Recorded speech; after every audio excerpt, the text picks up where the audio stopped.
Sheesh, this is caca. Why do people come here?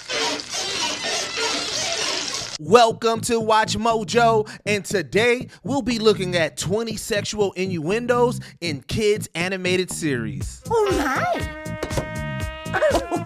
I could use a cup of tea. For this list, we're looking at adult references and gags that animators managed to slip into these iconic kids shows. Which of these references went over your head as a kid? Let us know in the comments down below.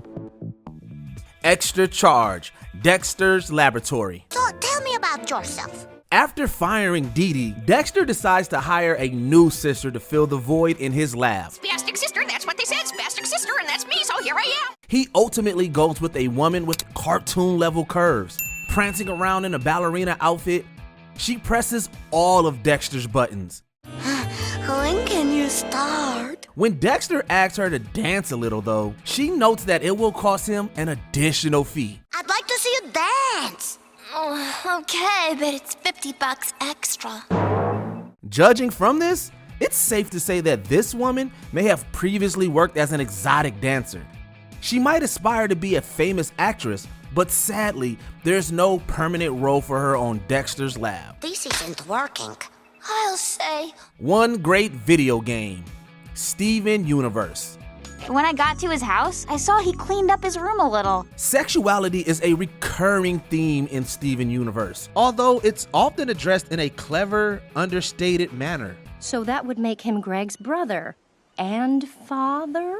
That would explain a lot. The most notorious innuendo in the series has got to be when Sadie opens up about her relationship with Lars. After buying a video game for her co-worker, Sadie had the pleasure of being his player too. He let me be his player too, and we spent the whole night together. The naive, wide-eyed Steven assumes this means they spent the whole evening playing the game. Yet, the look in Sadie's eyes suggests that Lars and her were up all night doing something else. That really is nice. Must have been one great video game. Farrah Fawcett, Johnny Bravo. Oh, Farrah, I love the way you make me smile. Johnny Bravo has one thing constantly on his mind, getting the ladies. In this episode, he sets his eyes on actress Farrah Fawcett. Oh, how sweet. That smarmy is so nice. I'm gonna have to give him a big kiss. With the real Fawcett lending her own voice, she plays a game of pin the tail on the donkey at a birthday party. At first, Farrah can't remember the last time she was blindfolded, but then she has a rather revealing recollection. I can't remember the last time I was blindfolded. Oh, wait. Yes, I can. Oops. The kids might not know what Farrah is giggly about, but Johnny likely would. Well, I guess I'm gonna have to find another date for tonight. Oh well, his loss. Aren't you glad I didn't say banana? The Amazing World of Gumball. Gumball's Amazing World is full of eccentric, diverse characters, including a family of talking bananas. We don't really need or want to know how sentient fruit can engage in relations, but this scene gives us an idea. Running through the house, Gumball stumbles upon Banana Joe watching an internet video. On the screen is a pair of hands ripping into a juicy orange. At first glance, this might not seem sexual. When you're a banana though, nothing is more intimate than watching another fruit unpeel. Taking that into consideration, we can't help but share Gumball's stunned expression. Dipper's internet history, Gravity Falls. This never happened. Dipper Pines is a curious young man who's naturally drawn to the many secrets of Gravity Falls. Since he's going through puberty, however, Dipper is also quite curious about the female body. He has a crush on teenager Wendy, although she's a few years too old for him. You ruled back there, man. Thanks. Fortunately, the internet provides Dipper with an outlet to explore his new feeling. In this scene, Mabel takes a jab at her twin brother and his creepy internet history. Yeah, this room is way creepy. Not as creepy as Dipper's internet history. Hey! It's never made clear what kind of websites Dipper has been visiting. Then again, some mysteries are better left unsolved. Johnny and the Deltones, Courage the Cowardly Dog. What do you know? A velvet thick record. If you thought Dipper's internet history was creepy, you should log on to Courage the Cowardly Dog's computer. What does this one do? Oh my! On one occasion, it's implied that Courage has an adult entertainment website bookmarked. But that's far from the only innuendo in the series. While listening to the radio in another episode, the announcer mentions a band that's apparently called Johnny and the Dildo. Here's one from Johnny and the Dildo. At least that's what it sounds like. There's some speculation that the announcer actually says Johnny and the Del Tones. The moment goes by so quickly that it's hard to make out his exact words. In any case, we're pretty sure a subliminal message snuck past the censors. Too bad Eustace smashes the radio before the song starts. Stupid radio. Can't get a date. Justice League. Relax, lady. This will all be over before you know it. The DC animated universe has been hailed for its sophistication in treating its audience like adults. It isn't surprising then that the grown-up themes of Justice League would extend to the occasional innuendo. Nice kitty. This exchange between Hawkgirl and the Flash is perhaps the show's most obvious sexual overtone. As everyone's favorite speedster boasts about being the fastest man alive, Hawkgirl notes that his superpower may also be his greatest weakness. That's fast. Fastest man alive. Which might explain why you can't get a date. Yeah. Hey, what's that supposed to mean? Quiet. Hopefully, the Flash has different speeds for different occasions. Sam's Prison Visit. The Adventures of Sam and Max, Freelance Police. Here's a place you never see on the tour. Despite their cute, cuddly appearances, Sam and Max have never shied away from edgy humor. Throughout their short-lived animated series, they managed to incorporate plenty of adult-oriented jokes while maintaining a kid-friendly rating. Visiting his grandmother at the big house where she works, Sam looks at the prison showers in awe. The dog detective can't help but think about the stories these walls could tell, although his rabbity companion points out that they're better off not knowing. The prison showers. Gee, if these walls could talk. I think it's best if they keep their mouths shut. As if that's not shocking enough, this scene also throws in a drop in the soap gag. Whoa. In here, jokers. Try my sausage. Hey Arnold.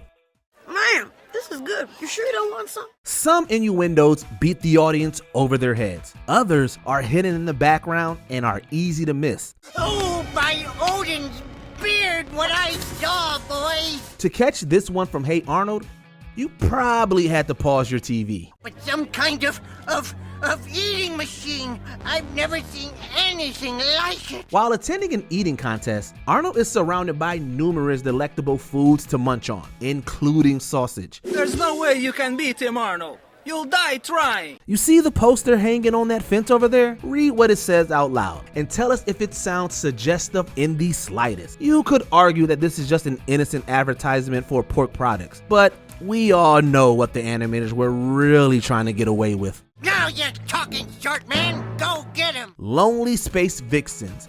Rugrats. It's okay, Tommy. We're almost there. Rugrats is largely about viewing the world from a baby's perspective and not entirely understanding the world around us. Because of this, it's only natural that Nickelodeon series would work in a few references solely intended for big people. Now sit down. I have something I want to show you. Show me? What is it? Oh, a photo album. This is the show's most evident wink to older audiences, as Grandpa Lou notes that he's rented a clearly adult film for after Tommy and Chucky's bedtime. I rented you boys some movies. Reptar Come Home, Reptar Redux, and my personal favorite, Lonely Space Vixen. Yep, Grandpa has a thing for adult-themed sci-fi. If he was around today, Lou Pickles would probably be interested in playing Mass Effect. Jake's video, Adventure Time. Hey, lady, you asked me to make you a video. Adventure Time makes no secret that Jake the dog and Lady Rainicorn are in a relationship. They have a litter of rainbow puppies together after all. Yet, this episode clarifies what the adult viewers already know. Bimo, skip! Skip! While watching a video, Finn and Lady stumble upon Jake posing by a roaring fire. Bimo fast forwards before they can see any weird Jake stuff. Okay, I love you, girl. I hope you liked it. Bye. Unfortunately, there's also a clip of Jake dropping his towel, leaving Finn and Lady screaming in terror. Guess what, lady? This there dog needs a bath. This isn't the first time Finn has been exposed to something for more mature eyes. Since he's also seen Marceline the Vampire Queen naked, it's safe to say Finn isn't a boy anymore. Grilled cheese, if you please. The Looney Tunes Show. Grilled cheese, if you please. Just as the original Merry Melodies cartoons worked in lots of adult jokes, the more recent Looney Tunes Show also had its fair share of innuendos.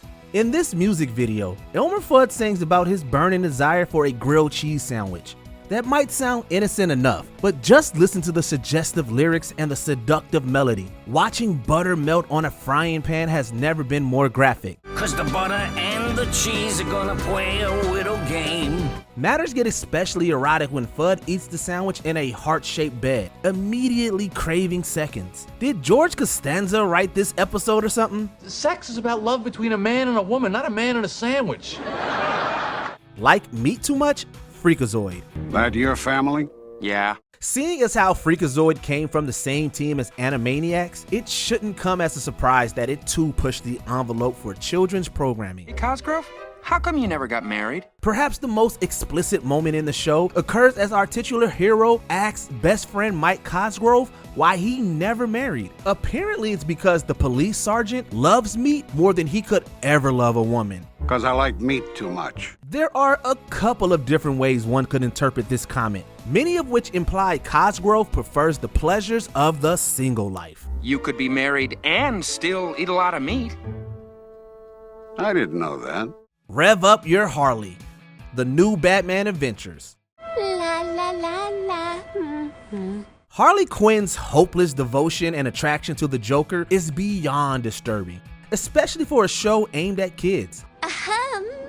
Go away, I'm busy. Oh, come on, Puddin'. What really gets under our skin, however, is the thought of her tickling his funny bone. If Harley trying to seduce her pudding in a pool of pudding doesn't confirm their physical relationship, this moment certainly does. Don't you want to rev up your Harley? Vroom, vroom. Wearing an outfit that leaves little to the imagination, she attempts to get the clown prince of crime to rev up his Harley. Oh, sweetie, I got the whoopee cushion.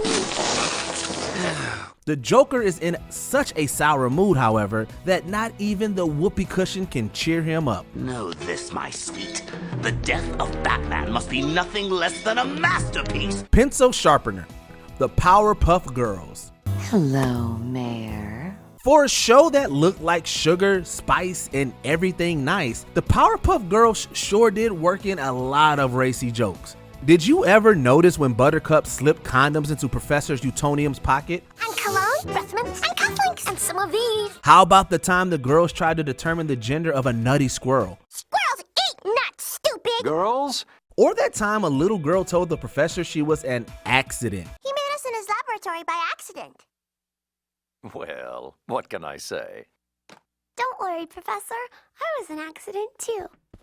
Even those risque moments can't compete with this scene, though, as the attractive Miss Bellum causes the mayor to break his pencil. Good day, Miss Bellum. How is every little thing? In what might be the most salacious image in the entire series, the secretary takes her boss's hand and whips out the pencil sharpener. Here, let me help you with that. The expression on the mayor's face says it all. Miss Bellum, is there something on your mind? Oh, I'm so glad you asked. In the Closet, the Ren and Stimpy Show. What shall we do now? We might have missed it as kids, but there's little doubt about Ren and Stimpy's romantic preferences. Stimpy. I love this. If you need irrefutable evidence, this scene says it all as Stimpy plays with his new friend, Sven. Getting close in a litter box, Stimpy shuts the closet door so he and Sven can have some private playtime. This is private. Although we don't see what happens, their risque descriptions of juggling and sword swallowing really challenge what you can get away with on a cartoon show. And I'm a sword swallower. Whoops. Don't drop the soap. SpongeBob SquarePants. Now stand back and watch me be naughty. While SpongeBob SquarePants may be the least sexualized being on the planet, even he has a spicy side. His need for physical relief is alluded to in one episode where he appears to be watching straight up sea erotica. Gary! I was just looking for the sports channel, Gary. If you think that's naughty, get a load of this scene where SpongeBob actually makes a drop in the soap joke. Look, doubloons! Don't drop them. We hope this really was a joke and not a comment on the state of Bikini Bottom's correctional facilities. Now, we're just waiting for the show to make a sponge-worthy joke. I'm a dirty boy. One-on-one hotline. Rocco's modern life. You know, Heifer, sometimes I think I was destined to exist in an endless world of filth. Honestly, it's hard to choose one moment from Rocco's modern life. In one episode, Rocco and Heifer are able to find a motel room after a premature departure. And in another, Rocco has a berry picking mishap that is more than just a little suggestive. For this entry though, we had to bring up the time Rocco gets a job as a specialty phone operator. His crass language on the phone and the suggestive posters in the background though clarify that this position is much kinkier than the want ad entailed. Specialty phone operator. I could do that. Couldn't I? Oh baby, oh baby, oh baby. Rocco. Mrs. Bighead? If that's not uncomfortable enough, it turns out the woman on the other line is Rocco's next door neighbor, Mrs. Bighead. Awkward. Buffalo Gals, Cow and Chicken. Buffalo Gals won't come out tonight, come out tonight, come out tonight. This controversial episode of Cow and Chicken is jam-packed with so many innuendos that Cartoon Network actually banned it after one airing. Hey guys! Look what I found spying on us! Chicken? Chicken? We ain't chicken! The story centers on our title characters crossing paths with a motorcycle gang known as the Buffalo Gals. We're the Buffalo Gals! Oh, the Buffalo Gals! A motorcycle riding gang that randomly bursts into people's homes and chews on their carpets. Their short hair, deep voices, and all-around masculine appearance imply that the Buffalo Gals are stereotypical lesbians. As if that's not already blatant, the bikers actually pop into random homes and chew on their carpets. Before we continue, be sure to subscribe to our channel and ring the bell to get notified about our latest videos. You have the option to be notified for occasional videos or all of them. If you're on your phone, make sure you go into your settings and switch on notifications. Fingerprints, Animaniacs. It's time for Animaniacs, and we're zany to the max. Although Animaniacs was primarily marketed to children, its pop culture references, social satire, and elusive innuendos made it just as much fun for adults. Hello, nurse. The writers got away with a ton of dirty jokes over the years. For example, the time Miss Flamel tried to educate the Warners in conjugation. The standout moment though is this infamous instance that had kids scratching their heads and adults dropping their jaws. Studying a crime scene, Yako adds Dot to unearth fingerprints. She instead returns with a certain musician. As for what follows, well, even for Animaniacs, this gag was next level. I found prints! No, fingerprints. I don't think so. Did you enjoy this video? Check out these other clips from WatchMojo, and be sure to subscribe and ring the bell to be notified about our latest videos.